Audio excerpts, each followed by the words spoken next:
kasih sayang yang menjulang di tengah bangsa-bangsa. Bebaskanlah kami dan jangan berlambat. Haleluya, haleluya, haleluya. Tuhan sertamu. Inilah Injil Yesus Kristus menurut Lukas. Di zaman Herodes, Raja Yudea, hiduplah seorang imam bernama Zakaria dari kalangan Imam Abia. Istrinya juga berasal dari keturunan Harun, namanya Elisabet. Keduanya hidup benar di hadapan Allah dan hidup menurut segala perintah serta ketetapan dengan tidak bercacat. Tetapi mereka tidak mempunyai anak, sebab Elisabet itu mandul, dan keduanya telah lanjut usia. Sekali peristiwa, waktu tiba giliran kelompoknya, Zakaria melakukan tugas sebagai imam di hadapan Allah. Sebab ketika diundi, sebagaimana lazimnya untuk menentukan imam yang bertugas, dialah yang ditunjuk untuk masuk ke dalam bait Allah dan membakar ukupan di situ. Pada saat pembakaran ukupan itu, seluruh umat berkumpul di luar dan sembahyang. Maka tampaklah kepada Zakaria seorang malaikat Tuhan berdiri di sebelah kanan mezbah pembakaran ukupan. Melihat kejadian itu, Zakaria terkejut dan menjadi takut. Tetapi malaikat itu berkata kepadanya, "Jangan takut, hai Zakaria, sebab doamu telah dikabulkan. Elisabet istrimu akan melahirkan seorang anak laki-laki bagimu, dan haruslah engkau menamai dia Yohanes. Engkau akan bersukacita dan bergembira, bahkan banyak orang akan bersukacita atas kelahirannya, sebab ia akan besar di hadapan Tuhan, dan ia tidak akan minum anggur atau minuman keras. Ia akan penuh dengan Roh Kudus mulai dari rahim ibunya.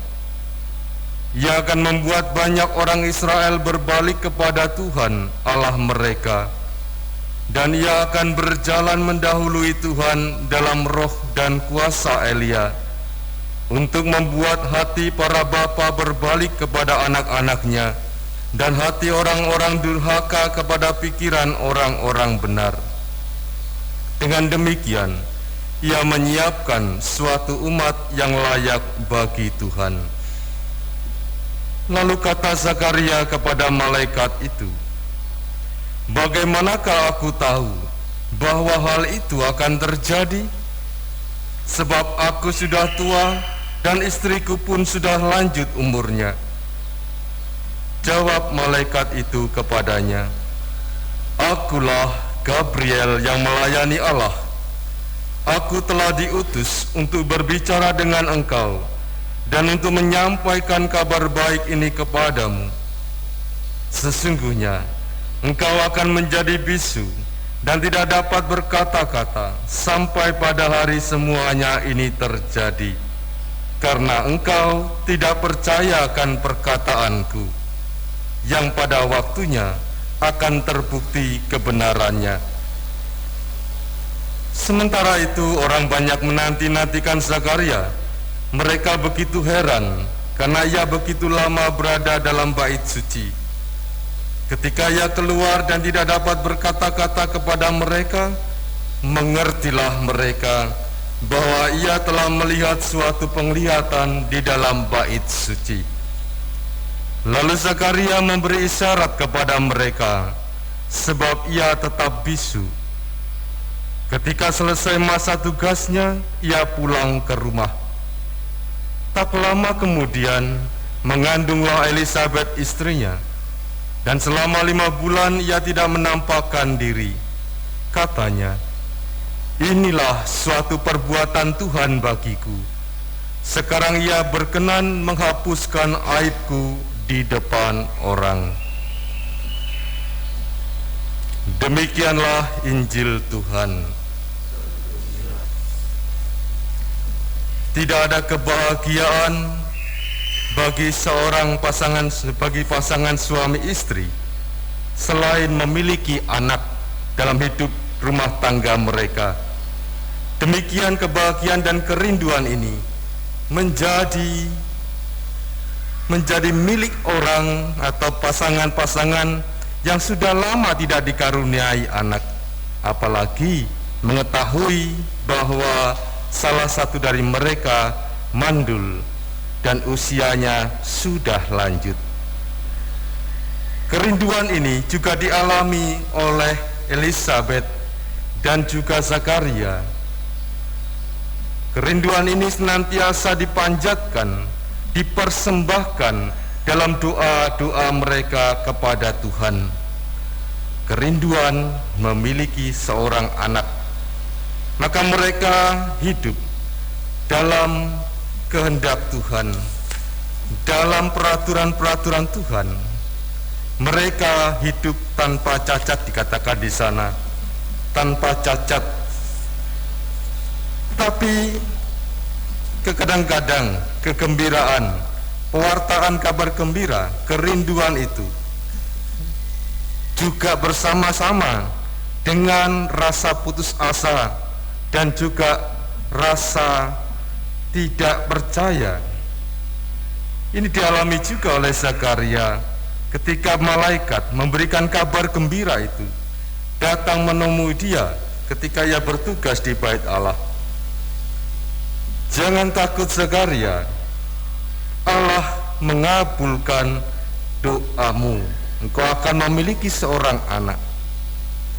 Zakaria yang memang pada dasarnya merindukan kehadiran seorang anak menjadi terkejut dan juga ragu-ragu dan tidak percaya apakah benar berita ini. Maka kejadiannya selanjutnya adalah akibat ketidakpercayaannya itu ia menjadi bisu, kehilangan kemampuan untuk berbicara. Para saudara-saudariku yang terkasih, di tengah situasi pandemi kita saat ini, kita juga kerap kali iman kita menjadi lemah. Kadang-kadang kita jatuh dalam keraguan-raguan dan ketidakpercayaan. Kita berpikir kapan pandemi ini akan berlalu. Kita seolah-olah kehilangan harapan karena begitu kenyataan yang ada. Sampai Desember ini bahkan makin melonjak. Tidak tahu 2021 ini apakah mereka bisa melewati hari-harinya normal seperti biasanya. Kadang-kadang kita sebagai umat beriman yang setiap hari juga berdoa, kerap kali harapan-harapan dan kerinduan kita juga seolah-olah tidak terjawab. Hari ini kembali kita diundang oleh Tuhan melalui pengalaman Zakaria dan istrinya, bahwa Tuhan senantiasa hadir. Tidak ada yang tidak mungkin bagi Tuhan. Maka kita diundang untuk tetap hidup dalam iman, menantikan Tuhan yang menjadi harapan tumpuan hidup kita, yang menjadi harapan keselamatan kita. Mari kita hening jenak meresapkan sabda Tuhan ini.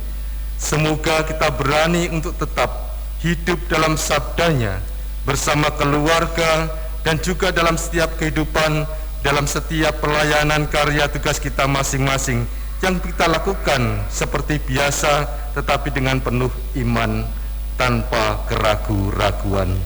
Karena kita lewat peristiwa-peristiwa kehidupan pada saat ini, kita diundang untuk tetap hidup dalam iman, sehingga kita tidak mengalami kehilangan kemampuan untuk berbicara seperti Zakaria. Kita tidak kehilangan kemampuan untuk hidup dalam syukur. Mari kita hening sejenak.